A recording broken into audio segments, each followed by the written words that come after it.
I think Iran is a population of what, 75 or 80 million? Kathy, can you look that up for me real quick? Iran, the population of Iran, I think it's around 80 million. It's ancient Persia.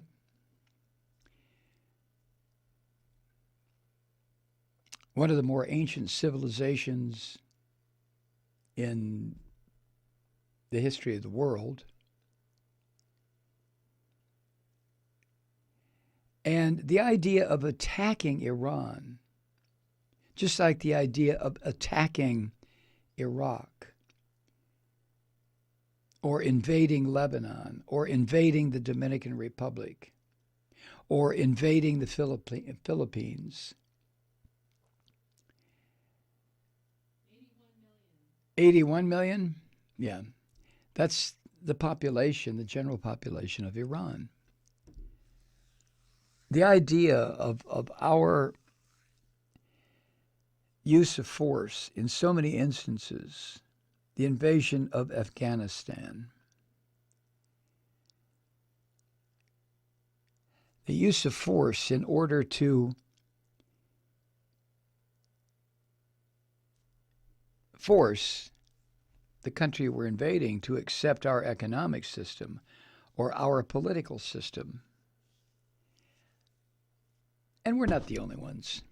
I can only speak about the American experience because that's all I've known is the American experience. I mean, really known. I've read about the rest of them just like you have. But the only one I've known is the American experience. And the idea that now this is going to sound quaint, the idea that in the year 2019, there is still talk of invading the United States, attacking another country, is an indication to me of the sickness, the poisonous minds of the people advocating this. Now, you know, the religious assholes like to talk about demons. And Carl Sagan made reference to the demon-haunted world. Spooks and demons and evil shit that's supposed to exist side by side with human beings. And the only thing that saves us from the demons is some fucked up belief in some fucked up religion. But there are demons, so to speak. There's one that's loose. There's two that's loose in the Trump administration right now. Mike Pompeo, who is the Secretary of State, and John Bolton, who is the National Security Advisor. These two men are demons. George W. Bush had his demons too that operated within his administration that led to our attack against Iraq and the deaths of anywhere from 500,000 to 2 million Iraqi civilians.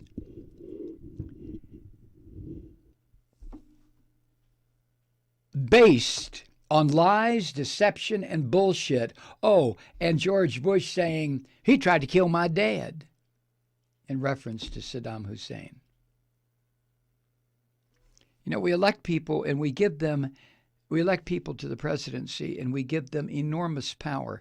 And we don't demand that the people we elect to the presidency first go through an entire psychological profile examined by as many psychologists as we can put together and say, this person, this man, this woman wants to run for president. Run him, run her through a battery of tests, MMPI, whatever test you want to use to see if this person is A, as sane as the test might indicate, or B, has the potential to go nuts like George Bush, like Lyndon Johnson, like Richard Nixon, and start the killing machine. That'll never happen.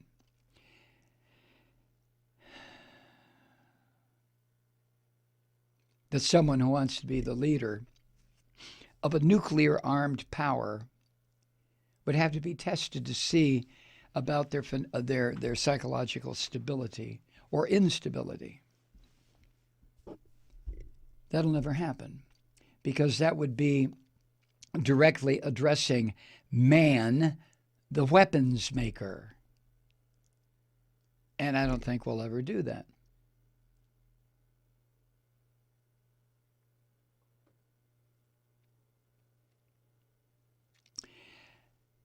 Bob Dreyfus has a piece at thenation.com. It's also, if you subscribe, it's in your June 3rd, June 10th issue. And I got this the other day. When it came in through the mail, I'm sitting there reading it because the headline got me. The headline is this: Trump may not want war with Iran. Bullshit. But the coalition of the killing may give him one. Play on words. Remember the coalition of the willing?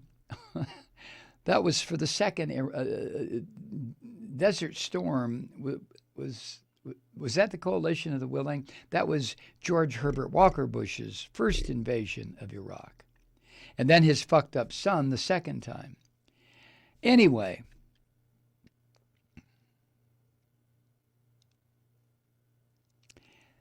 the writer of this piece at The Nation starts out by saying this: egged on by the ultra-hawkish duo of John Bolton, National Security Advisor, and Mike Pompeo, the Secretary of State, President Donald Trump has brought U.S.-Iranian relations to the brink of war.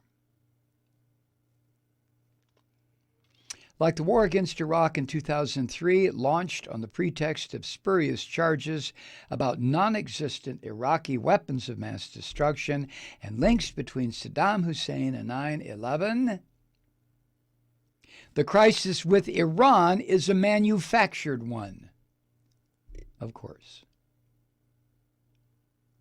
There's something about so many of the presidents that we've had in this country who, when faced with domestic issues that they can't deal with, it's either domestic issue that involves scandals, personal or political, domestic issues involving a massive depression like Roosevelt dealt with.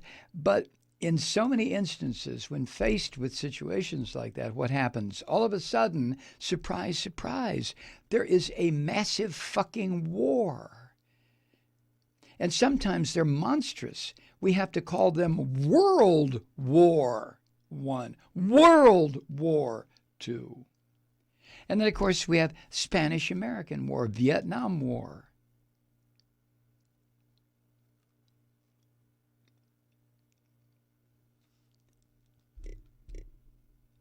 Were a war to occur between the United States and Iran, it would have incalculable consequences for Iran's civilian population, for the entire region, actually, for the world's economy, actually. Everything could, depending on what analogy you want to use, either collapse in chaos or go up in flames. A metaphor. Whatever. I can never keep those straight. The world is still dependent on a third of its oil coming through the Persian Gulf, or coming from the Persian Gulf. If the supply of oil is cut off, this is sad. It would be great for global warming, but if the global supply of oil is cut off, the world economies could collapse. And we know what happens when world economies start to collapse, don't we? Another trigger for war.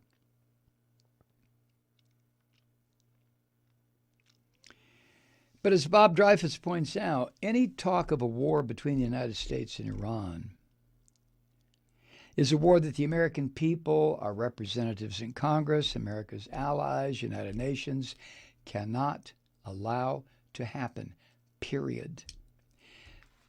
Mike Pompeo, that I didn't know shit about until Trump made him Secretary of State, and then it became clear to me that he was a sick fuck, even worse than Trump, if that's possible. because Pompeo is not ignorant. Trump is ignorant. Trump is ignorant and stupid. Pompeo is not ignorant. He may be stupid, but he's not ignorant. John Bolton may be stupid, but he's not ignorant.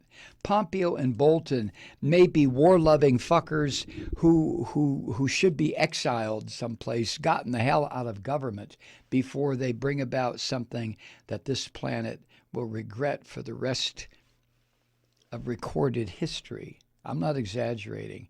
You know, when you're fucking around with Iran, Iraq, Syria, Lebanon, Israel, occupied territories, that whole region, you're fucking with the trigger of nuclear war.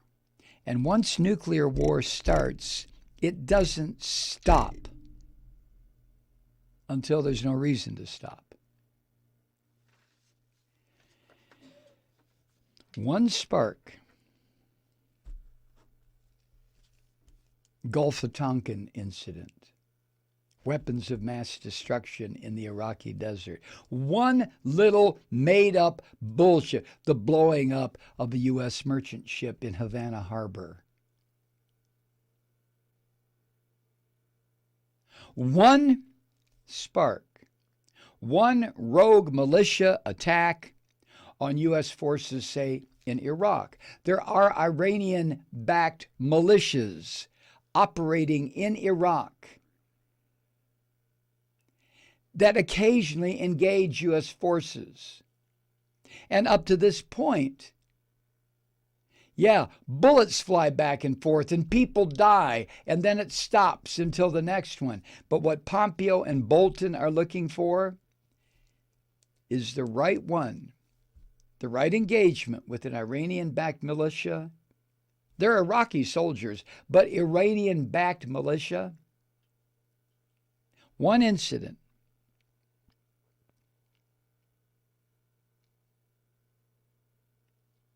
An attack on U.S. forces in Iraq, a battle involving Iran-allied forces in Syria or Lebanon, an incident in the Persian Gulf, and you notice they try to keep manufacturing one.